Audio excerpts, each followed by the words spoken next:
Assalamualaikum warahmatullahi wabarakatuh.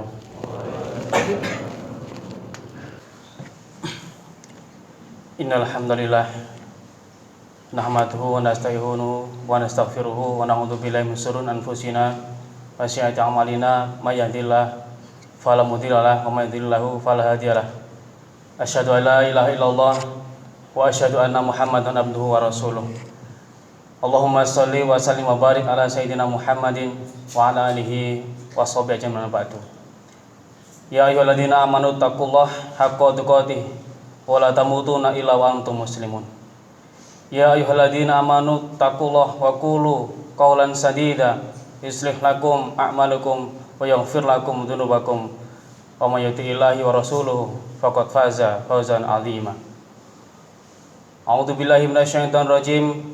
Qad khalat min qablikum sunanun fasiru fil ardi fanzuru kaifa kana aqibatul mukadzibin. Jamaah Jumat rahimakumullah. Dalam kesempatan yang baik ini, marilah kita bersyukur kehadirat Allah Subhanahu wa taala atas segala limpahan rahmat, taufik hidayah dan kesehatan serta kesempatan yang diberikan kepada kita hingga hari ini kita bisa melaksanakan sholat Jum'ah di Masjid Al-Ismi ini. Salawat dan salam semoga Allah curahkan kepada Nabi Allah Muhammad sallallahu alaihi wasallam, sang pendidik yang agung, uswatun hasanah bagi kita semua, sehingga kita bisa melaksanakan ajaran Allah yaitu ad-dinul Islam. Selanjutnya khatib berwasiat kepada pribadi dan jamaah sekalian untuk senantiasa meningkatkan takwa kita kepada Allah Subhanahu wa taala, yakni senantiasa berpikir, melangkah, mengamalkan perintah-perintah Allah dan berpikir dan melangkah untuk meninggalkan larangan-larangan Allah. Jamaah Jumat rahimakumullah. Beberapa informasi yang disuguhkan media kepada kita, hendaklah kita bijak melihat, mentabayuni dan senantiasa mengambil hikmah dari itu semua. Peristiwa yang terjadi mulai dari virus corona yang menimpa di Cina, kemudian juga hari ini juga muncul di Italia, luar biasa. Sesungguhnya itu adalah merupakan peringatan bagi kita semua. Di antara kita mungkin ada sebuah ketakutan, ada sebuah fobia terhadap virus itu. Tapi seharusnya kita berpikir bahwa itu datang kenapa? Ada satu sikap dari seorang pemimpin yang sombong sehingga dengan mudah Allah mengutus yaitu virus yang kecil yang bisa meluluhlantahkan dalam sekejap. Kita juga masih ingat bagaimana kisahnya Raja Abraha dengan sombongnya ingin menghancurkan Ka'bah. Hanya dengan batu kerikil saja mereka bisa luluh lantah. Juga banyak sekali informasi yang disuguhkan kepada kita atas beberapa kasus-kasus yang lain. Mulai hari ini juga ada penindasan di India. Paling tidak kita harus berdoa untuk saudara-saudara kita. Kalaulah kita hari ini di sini dalam keadaan aman, dalam keadaan tentram, yang kita lakukan tidak lain adalah kita bersyukur kepada Allah Subhanahu wa taala.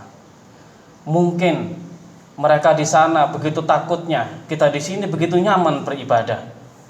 Kita bisa melaksanakan sholat Jumat seperti ini, salah satu faktornya adalah karena kita mayoritas. Walaupun mungkin saudara-saudara kita belum bisa melaksanakan yang seperti ini, tetapi karena kita didukung oleh mayoritas, masih kita bisa melakukan dengan cara yang sangat bijak ini. Kita tidak bisa bayangkan seandainya kita berada di Jerman, di Prancis. Di sana mereka bagaimana untuk sholat, bagaimana mereka tidak bisa mendengar adzan di komunitas yang minoritas.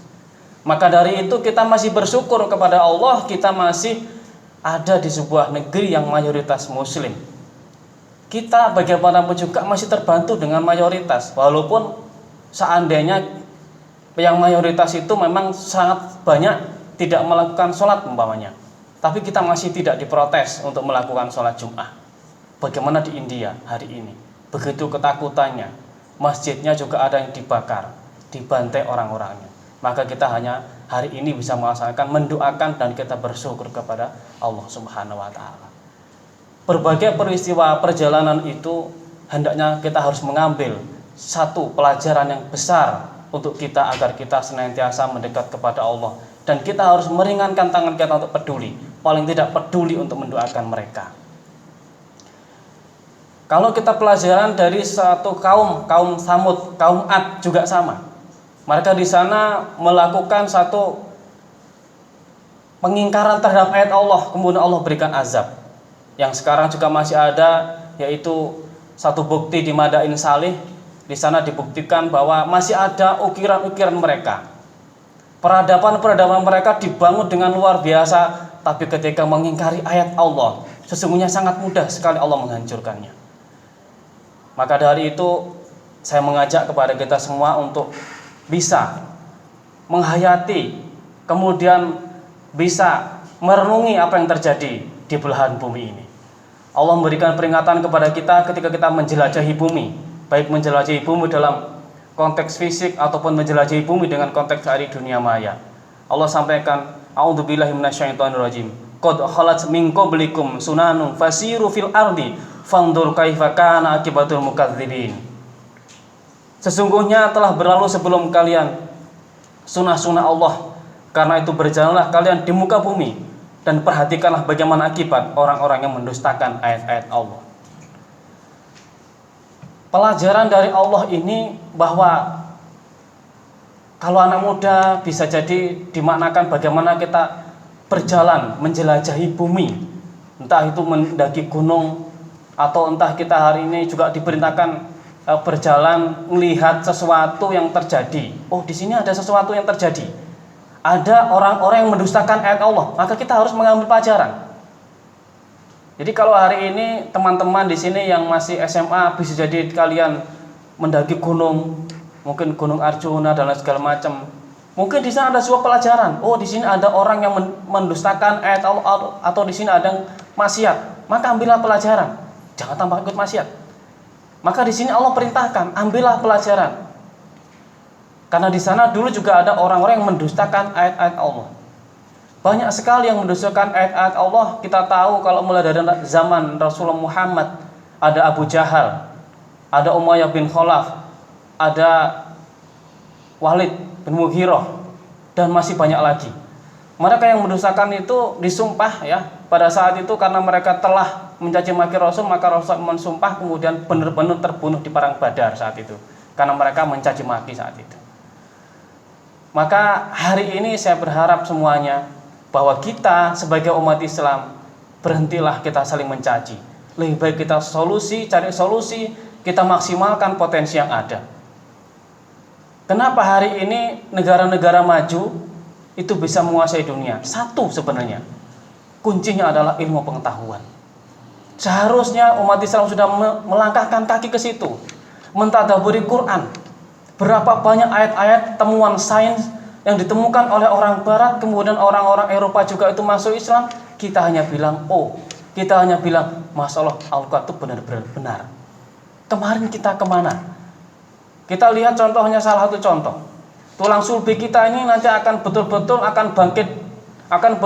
dibangkitkan oleh Allah di yaumul akhir. Siapa yang meneliti? Seorang ilmuwan dari Jerman menelitinya. Dan tulang sulbi itu tidak bisa hancur dipanaskan di sekian derajat. Tapi luar biasa, sehingga dia masuk Islam. Sedangkan yang memiliki teori itu adalah Islam. Yang memiliki Al-Quran adalah Islam. Yang menemukan orang non-Muslim. Sehingga kita hari ini berhenti. Kita hanya berpikir hal yang kecil-kecil. Kita hanya berpikir hal yang kecil, kita khilafiyah, kita perdebatkan sampai ada yang mentakfirkan, sampai ada kemudian yang mengkafirkan. Kita sesama saudara. Maka yang tertawa bukan kita, yang tertawa mereka. Dan maka dari itu mari, karena hari ini anak-anak muda diberikan kesempatan yang luar biasa, dan usia muda akan diminta pertanggungjawaban khusus oleh Allah dari kiamat. Maka anak-anak muda, janganlah kita habiskan waktu kita hanya untuk kesia-siaan. Janganlah kita lebih banyak main game daripada juga Quran. Karena sesungguhnya di dalam Quran itu banyak sekali ilmu pengetahuan yang insya Allah di tangan kalianlah umat Islam ke depan ini. Sadar atau tidak sadar, hari ini para pemuda Islam, di tangan kalianlah Islam nanti akan bangkit, Islam nanti akan berhenti, Islam nanti akan amburadul, di tangan kalianlah. Maka mari kita sadar, anak-anak muda, bahwa kita bagaimanapun juga ada sebuah grand design dari orang yang tidak beriman untuk menghancurkan Islam. Dan kita harus mulai sadar. Grand design tadi adalah negara-negara adidaya yang sesungguhnya melihat potensi umat Islam dengan cara sangat simpel, dibenturkan. Hal yang kecil bentur, kemudian kita jadi emosional. Maka sadarlah sesadar-sadarnya, semoga kita ingat tidak hanya keemasan jaya di masa Abbasiyah, di masa Umayyah, tapi kita juga harus bisa memulai dari sekarang, bahwa kita tidak boleh lelah. Kalau orang tidak beriman itu menghancurkan generasi Islam, tidak lelah mereka, mengeluarkan tidak dana yang sangat sedikit, makan banyak. Kalau kita hari ini lelah, kita malu sama Allah. Kalau hari ini kita mengeluarkan dana sedikit untuk peradaban, kita kikir, kita malu sama Allah. Padahal sesungguhnya orang tidak beriman tidak punya harapan di sisi Allah, tapi kita punya harapan di sisi Allah. Maka dari itu, marilah semuanya hari ini kita berhenti untuk saling mencaci, berhenti untuk saling memaki, berhenti untuk saling menghujat. Kita cari solusi bagaimana ilmu pengetahuan ini bisa dibuka, bisa ditadaburi oleh anak-anak muda kita, atau bahkan kita bisa membimbing mereka. Mudah-mudahan kita semua diberkahi Allah Subhanahu wa taala, dan kita semua disadarkan oleh Allah Subhanahu wa taala bahwa generasi adalah penting untuk ke depan.